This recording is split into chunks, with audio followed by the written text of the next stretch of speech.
वीरांची भक्तांची माळकऱ्यांची ही देवदेशन धर्मासाठी प्राण वेचणाऱ्यांची योद्ध्यांची अन वीरांची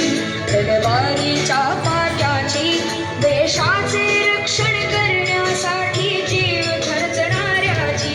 ही भूमी सप्तसुरांची रंगांची अष्टकलांची काव्याची शास्त्र विनोदाची ही भूमी साहित्याची महाराष्ट्र